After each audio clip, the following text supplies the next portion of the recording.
Quel est le rôle, on en a parlé un petit peu, mais quel est le rôle vraiment exact des États-Unis, par exemple, dans ce conflit, Rebecca Kabango?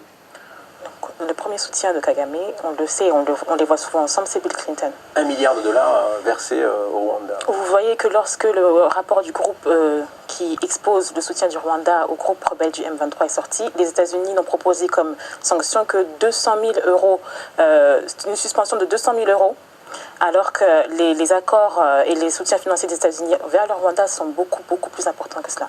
Donc, c'est de longue date que, en fait, Kagame est appelé le poulain de Bill Clinton, et donc c'est une politique qui a été mise en œuvre pour pouvoir justement s'accaparer les ressources naturelles de la RDC et instrumentaliser, j'insiste bien sur cette expression, instrumentaliser le chaos, parce qu'une population qui est affaiblie, c'est une population qui a beaucoup plus de difficultés à se prendre en charge et à résoudre les problèmes, la situation dans laquelle elle se trouve. D'ailleurs, à ce sujet, je vais faire juste un petit point par rapport à la Congo Week. La journée du 18 octobre, nous aurons justement tout un éclairage historique sur l'origine, en fait. On va retourner justement aux origines de l'histoire récente pour voir où sont en fait les racines de ce conflit et expliquer en fait du point de vue historique les racines de ce conflit. Déjà que le génocide de Léopold II, par rapport toujours aux richesses du Congo, n'a jamais été condamné, on continue un autre génocide, puisque Léopold II, c'était les caoutchoucs du sang. Les hommes étaient émasculés, justement parce qu'ils n'avaient pas totalisé leur quota de caoutchouc. Mais Léopold II était obligé de faire cela parce qu'il avait une dette de plusieurs millions de francs or qu'il devait payer à la famille, les cousins de la famille royale britannique. C'était la famille Danov. Et la famille britannique, aujourd'hui, le gouvernement britannique est impliqué jusqu'au cou.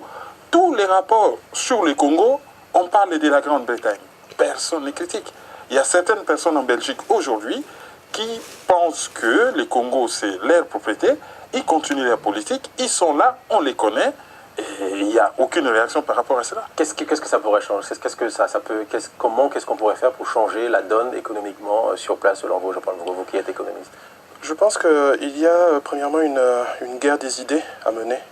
Il faut savoir, on a parlé tout à l'heure de la balkanisation, les théories sur la balkanisation du Congo, too big to be governed by one center, en fait trop grand pour être gouverné par un seul centre, naissent parfois dans des grands centres internationaux de réflexion intellectuelle.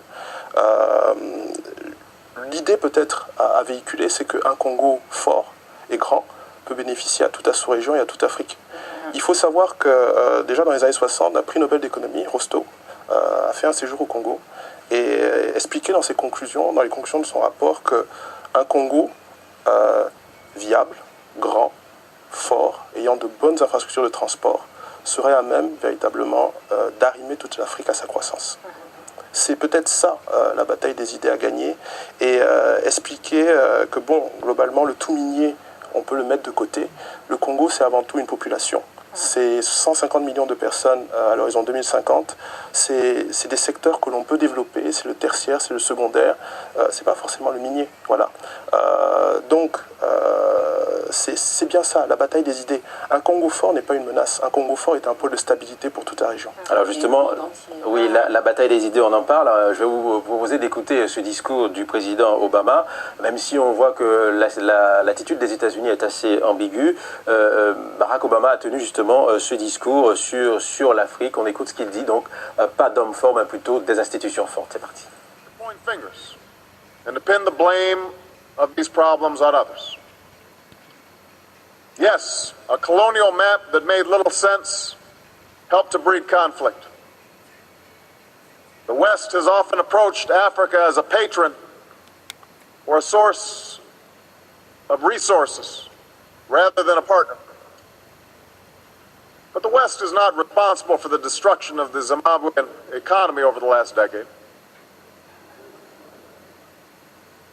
Wars in which children are enlisted as combatants.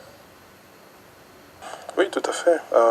Il faut savoir que c'est, comme on l'a dit tout à l'heure, ces minerais en fait entrent dans la composition de toute une série en fait d'industries, de produits qui sont dans des industries qui sont les industries du siècle à venir, du 21e siècle. Donc derrière, effectivement, il y a une guerre stratégique pour justement la captation de ces ressources. Alors, mais pourquoi je ne sais pas, moi je suis naïf, hein, voilà, on sait que le Congo c'est un pays, mais pourquoi on ne se met pas à table, comme dit quelqu'un, un intervenant du film, vous voulez les minerais, discutons, mettons en place des industries et puis on partage les bénéfices. Pourquoi ça ne peut pas se faire? Oui. Donc là, comme on a vu dans le reportage, c'est depuis 1885. La conférence de Berlin, ce n'était pas le partage de l'Afrique, c'était des contrats commerciaux sur l'Afrique. Et Léopold II était le propriétaire personnel du Congo, et à ce moment-là déjà, il n'y avait pas que des Belges qui exploitaient le Congo, c'était des personnes de toutes les nationalités. Et c'est ce problème-là, donc gratuit, de toutes les nationalités comme elles voulaient.